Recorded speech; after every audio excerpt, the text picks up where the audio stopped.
Oke, beberapa hari terakhir gue lagi cobain MacBook Air M5. Dan jujur aja gue kagum banget sama MacBook Air yang ternyata udah sampai sejauh ini. Dari luar sih memang tampaknya MacBook Air M5 ini kayak nggak ada bedanya ya sama MacBook Air yang sebelumnya. Karena memang dari luar bedanya tuh minim banget. Tapi di MacBook Air M5 ini ada beberapa upgrade penting yang menurut gue bisa bikin value dari MacBook Air itu jadi lebih menarik. Apalagi di tengah harga komponen laptop yang makin mahal, MacBook Air M5 ini menurut gue layak banget jadi pertimbangan kalian. Gue udah install berbagai aplikasi yang biasanya gue pakai sehari-hari buat edit foto, video, browsing, dan gue akan share ke teman-teman gimana pengalaman pakai MacBook Air M5 ini sebagai daily driver. Oke, yang pertama soal desain, seperti yang tadi sempat gue mention di awal, secara desain overall MacBook Air M5 ini menurut gue masih bisa dibilang sama dengan desain MacBook Air yang sebelumnya. Masih desain yang flat, bahkan pilihan warnanya pun juga masih sama kayak di MacBook Air M4.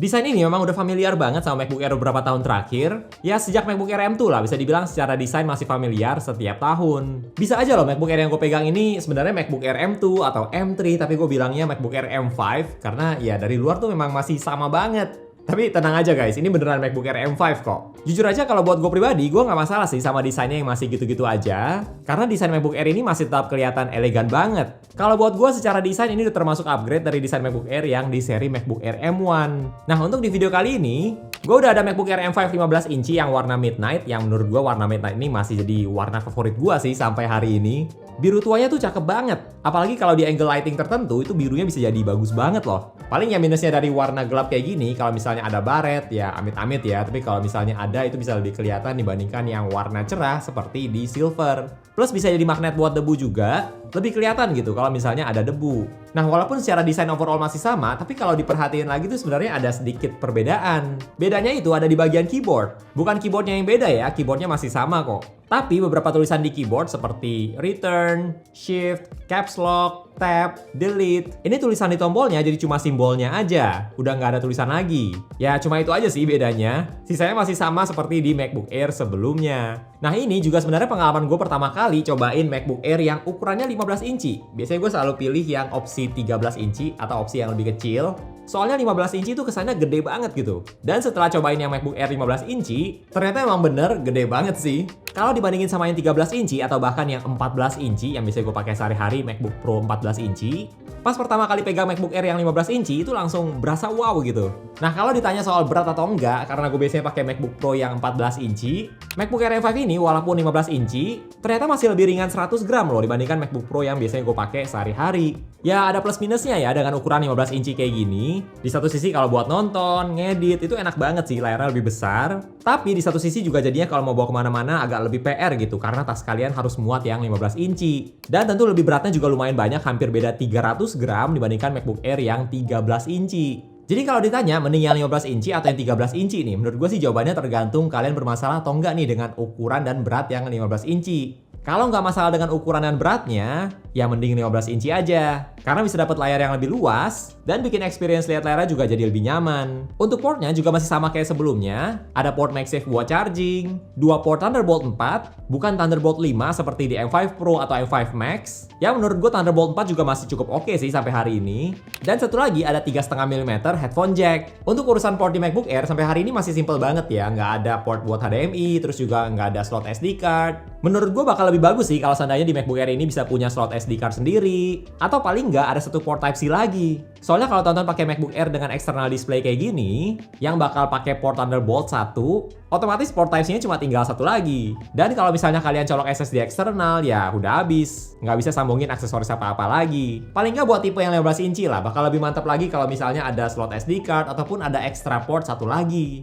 Buat teman-teman yang berencana pakai MacBook Air M5 dengan external display, nah MacBook ini support hingga 2 external display dengan resolusi 6K 60Hz, atau bisa juga di setup satu monitor dengan resolusi 8K 60Hz, 5K 120Hz, atau 4K 240Hz. Kalau gue sendiri pakai MacBook Air ini di monitor Apple Studio Display yang pertama, yang masih 5K 60Hz, dan pastinya udah lancar juga, nggak ada masalah, lancar banget. Teman-teman bisa cocokin lagi dengan external display di setup kalian. Paling yang perlu diingat ya kalau udah pakai monitor berarti udah pakai satu port Type-C dan sisanya tinggal satu lagi. Terus kalau untuk speakernya, di MacBook Air ini totalnya ada 6 speaker yang rada tersembunyi di bagian engselnya ini. Untuk speakernya ada perbedaan ya. Kalau yang 13 inci speakernya ada 4. Kalau yang tipe 15 inci speakernya ada 6. Nah kalau menurut gue pribadi kualitas speakernya sih buat sehari-hari udah oke banget ya. Kenceng iya. Dan bassnya juga lumayan terasa. Cuma kalau dibandingin sama MacBook Pro, misalnya MacBook Pro M3 Pro, menurut gue MacBook Pro M3 Pro speakernya masih lebih bagus, detailnya lebih terasa, dan terutama bassnya itu masih lebih nendang di MacBook Pro. Tapi ya buat ukuran MacBook Air, buat laptop sehari-hari yang paling dipakai buat nonton, dengerin lagu, menurut gue sih speakernya udah lebih dari cukup.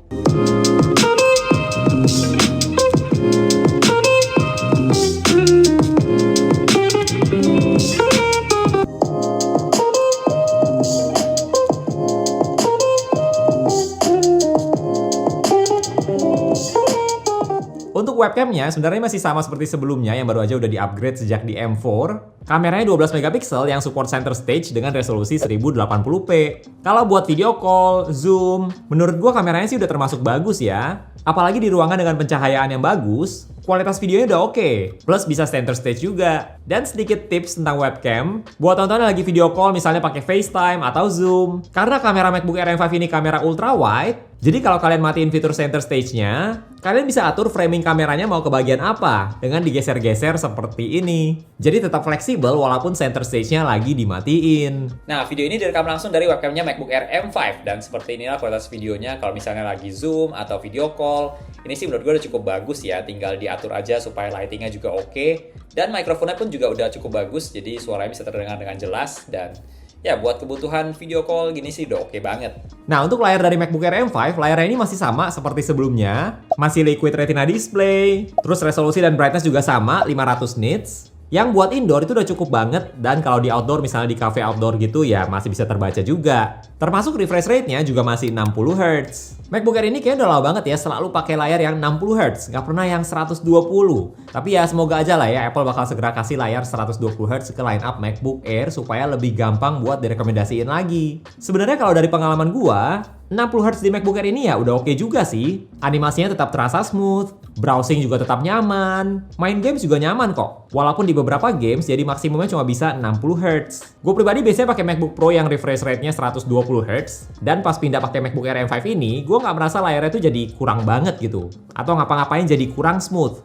Bahkan pas gue pakai MacBook Air ini tetap berasa lancar gitu. Sama sekali nggak bermasalah dengan 60 Hz buat kebutuhan sehari-hari gue yang kebanyakan buat browsing, email, edit foto, atau video. Memang bakal lebih bagus kalau misalnya bisa 120 Hz juga kayak di MacBook Pro, tapi 60 Hz ini juga kalau buat gue pribadi sih bukan sesuatu yang jadi deal breaker banget ya buat di MacBook Air. Untuk spesifikasi di MacBook Air M5 ini ada beberapa konfigurasi. Jadi kalau di MacBook Air M5 13 inci ada yang 10 core CPU dan 8 core GPU, atau satu lagi yang 10 core CPU dan 10 core GPU. Nah tapi kalau di MacBook Air M5 yang 15 inci, itu cuma ada satu tipe, yaitu yang 10 core CPU dan 10 core GPU. Nanti yang ngebedain tinggal di RAM-nya mau berapa, minimal 16 GB, terus storage-nya sekarang minimal 512 GB.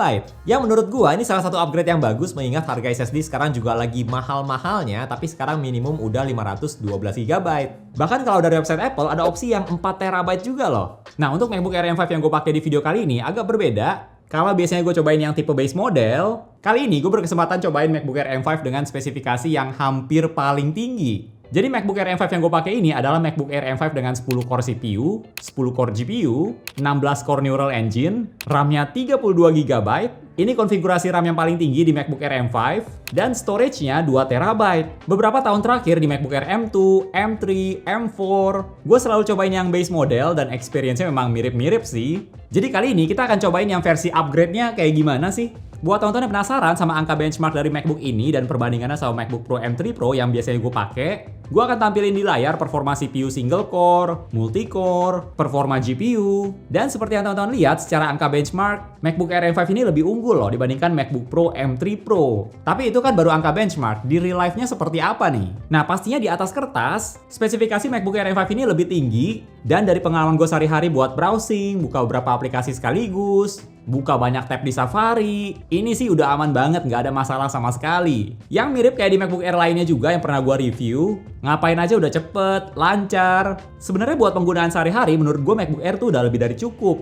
Terus kalau di use case gue, MacBook Air M5 ini juga sering gue pakai buat edit foto di Adobe Lightroom, dan ini juga lancar banget. Yang dari pengalaman gue pakai MacBook sebelumnya yang base model pun juga sebenarnya buat edit foto udah lancar. MacBook Air yang base model itu sebenarnya udah oke loh performanya. Kalau buat edit foto di Lightroom sih ini bisa dibilang kerjaan yang enteng lah buat MacBook Air M5 yang udah di-upgrade ini. Mau apply preset cepet, copy paste editan ke foto lain juga cepet. Termasuk pakai fitur-fitur AI di Adobe Lightroom ini juga cepet. Seperti mau pakai efek lens blur juga hasilnya bisa selesai dalam waktu yang lebih singkat. Plus buat edit foto, ini salah satu kelebihan punya layar 15 inci. Enak banget lihat fotonya, warna, detail, lebih nyaman gitu. Kalau teman-teman nggak pakai external display, punya layar yang lebih besar kayak gini bakal berguna banget buat editing. Nah, buat kasih konteks seberapa cepat performa dari MacBook Air M5 dengan RAM 32GB ini, gue akan coba compare dengan MacBook Pro M3 Pro yang biasa gue pakai sehari-hari yang base model buat kerja. Buat ekspor 100 foto di Adobe Lightroom yang difoto dari kamera full frame, dalam RAW, plus udah diedit, di MacBook Pro M3 Pro butuh waktu ekspor 53 detik. Yang sebenarnya ini menurut gue udah termasuk cepet banget. Nggak sampai 1 menit buat 100 foto. Nah, sedangkan di MacBook Air M5,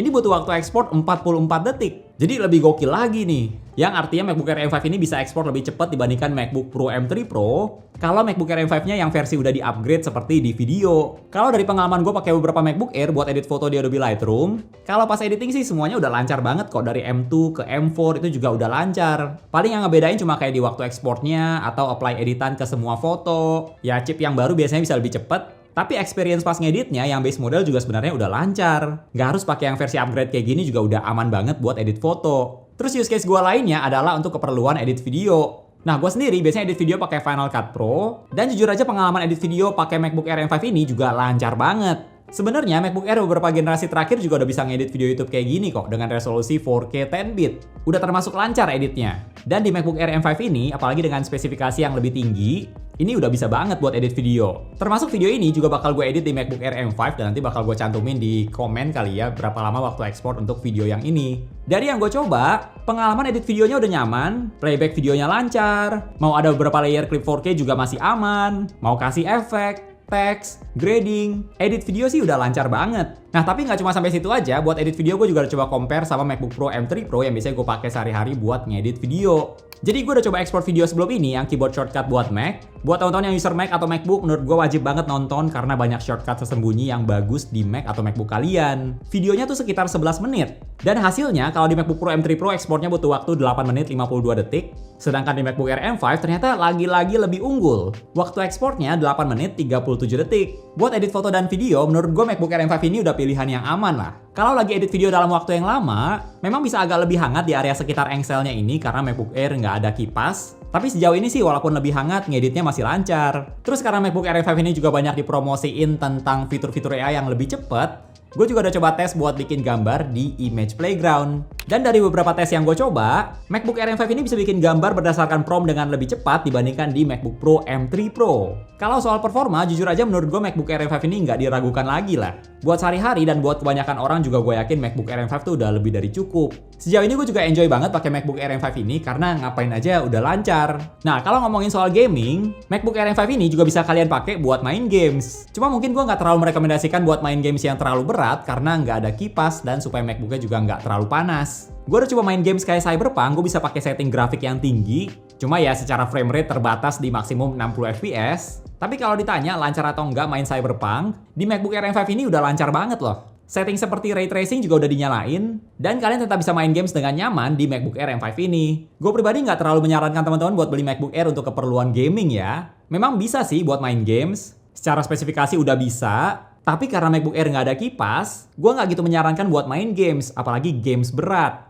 Karena bisa throttling juga kalau udah mulai panas. Kalau kalian suka main games di MacBook, saran gue mending yang MacBook Pro aja karena masih ada kipasnya. Tapi kalau yang MacBook Air, saran gue sih mending buat hal-hal yang berhubungan sama produktivitas aja. Walaupun secara spesifikasi sebenarnya kuat juga buat main games. Nah, soal baterai, MacBook Air M5 ini kalau di website Apple ditulis bisa digunakan hingga 18 jam buat streaming video. Dan kalau dari pengalaman gue, MacBook Air M5 ini mirip kayak MacBook Air sebelumnya, baterainya itu udah lebih dari cukup buat all day battery life. Bisa banget buat seharian, buat browsing, ngetik, email, sesekali edit foto, video. Tergantung penggunaan kalian juga sih, kalau misalnya dipakai buat ngedit video terus-terusan ya pasti juga baterainya nggak akan cukup buat seharian.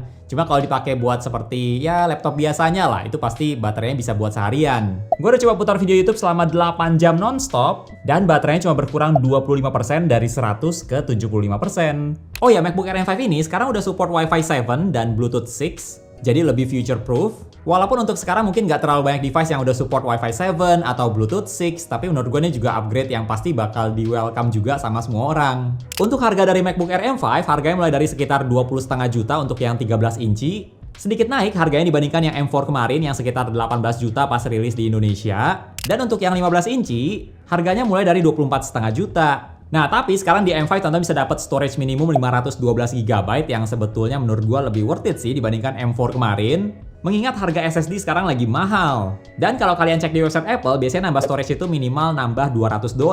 Yang dengan kurs yang sekarang berarti harus nambah sekitar 3 juta. Tapi kalau yang ini bedanya cuma sekitar 2 juta, kalian bisa dapat storage 512 GB.